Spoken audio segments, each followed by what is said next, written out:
Hi and happy fall. Last Saturday was the fall equinox and it's the start of autumn. Regardless of how it may look outside, I'm in Florida, so of course I don't have the falling or the turning leaves. But regardless of what it looks like, we have the opportunity to fall energetically in rhythm with the natural rhythm of nature. And fall is about letting go, releasing what is not serving you anymore. And reflection is such a great tool to do just that. It helps you to reflect on, and when we target energetically the feelings behind some of our reflections, it allows your body to process and to let go energetically. And you're ready then to spiral up come spring. So I have a few do's and don't tips for you around reflection. The first do would be to focus on the feeling behind the memory. So if you're using some self-growth tools on a memory or a trauma to learn from and to evolve from, focus on the feeling or feelings behind that memory. You don't want to focus on the person or the place or the event itself, because that can keep you in a loop. It can keep that energy in motion. It can keep you reliving the same pattern or the same uncomfortable emotions that you want to heal from. And it also invites blame and judgment when we focus on the person or the place or the thing. Oh, that person did this, or oh, if only I had. And blame and judgment take you immediately out of the present moment, where the emotions and feeling them through your body bring you back into the present moment, which is where healing must occur. Another do to use reflection to help you grow this fall would be to become aware of the so many different variations of emotions and feelings out there. Google emotion wheels and start to learn about them. And you don't want to just stop at one emotion. So for example, you might feel anger.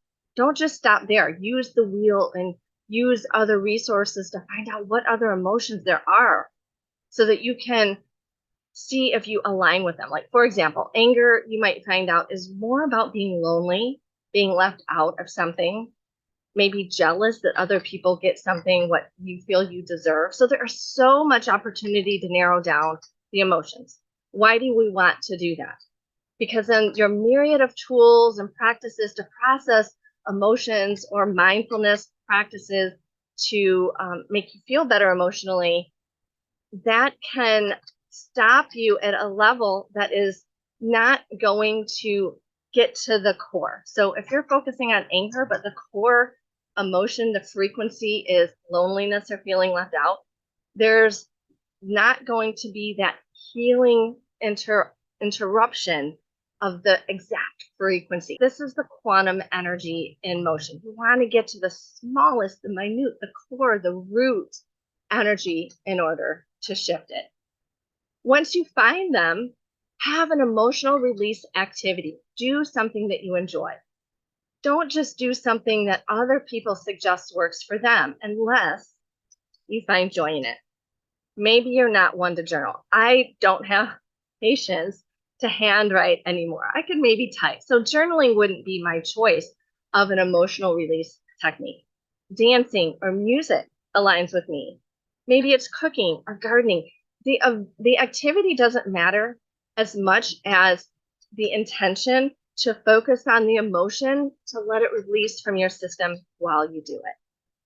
And then lastly, look at the patterns that come up with these emotions. Ask yourself, when have I felt these again? And invite more memories to come in, because the more information you have, the more you'll be able to have these revelations about what your real why is. And then that will identify your core limiting beliefs. It's tempting to not want to go into feeling emotion.